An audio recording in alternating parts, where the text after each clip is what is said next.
Hello, everyone, and welcome to our podcast series. My name is Natalie Tornese, and I am the Senior Group Manager for Outsource Strategies International. I wanted to take this opportunity to go over Achilles tendinitis.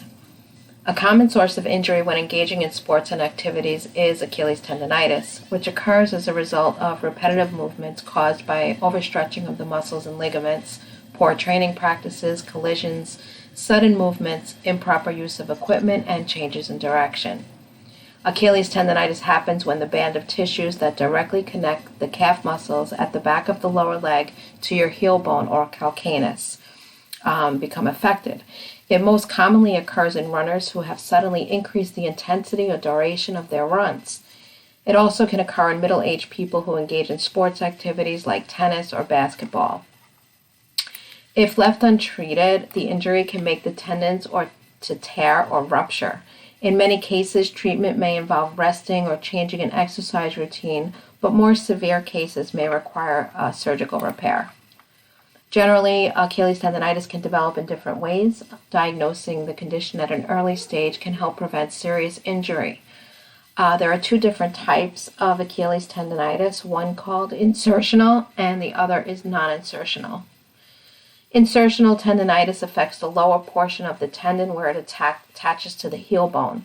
The condition is not necessarily related to activity. The non-insertional Achilles tendinitis is more common in young, active people.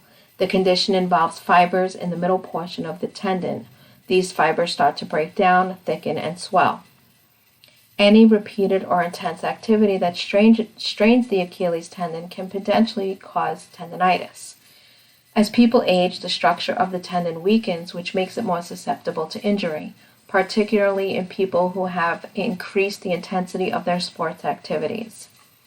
There are other related causes, which include exercising without proper warm-up, straining the calf muscles during repeated exercise or physical activity, wearing old or poorly fitting shoes, wearing high heels daily or for prolonged durations, a sudden increase in physical activity without allowing your body to adjust to increased training, running on hard or uneven surfaces, playing sports such as tennis that require quick stops and changes of direction, or having bone spurs in the back of your heels.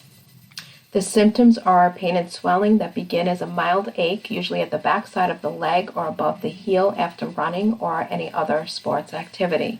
This is one of the main symptoms associated with the condition.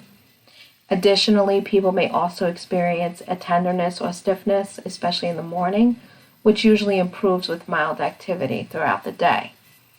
Other related symptoms include discomfort or swelling in the back of the heel, tight calf muscles, limited range of motion when flexing the foot, and the skin on the heel may feel overly warm to the touch. A number of factors can increase the risk of this condition, which include age, medical conditions like psoriasis or high blood pressure, physical problems like obesity and tight calf muscles, incorrect training choices, and use of certain medications like certain types of antibiotics. Diagnosing this condition generally begins with a detailed medical history evaluation by the physician. Patients will be asked about pain and swelling in the heels or calf. A detailed physical exam will also be performed wherein the physician will gently press on the affected area to determine the location of the pain, tenderness, or swelling. An orthopedist may also ask patients to stand on the balls of their feet while observing their range of motion, alignment, and flexibility of the foot and ankle. They may also perform imaging tests like x-rays, MRI scans, ultrasounds, which can help rule out other possible causes of pain and swelling, and to assess any damage to the tendon. Treatment modalities for this condition can range from self-care strategies like rest and anti-inflammatory medications to more invasive treatments like steroid injections, platelet-rich plasma injections, and surgery. In most cases, the RICE method, which is comprised of rest, ice, compression, and elevation, is usually effective in treating it right after the tendon gets injured.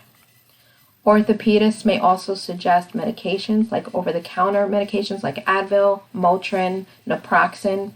Physical therapy is helpful like stretching and strengthening, and orthotic devices to relieve strain on the tendon.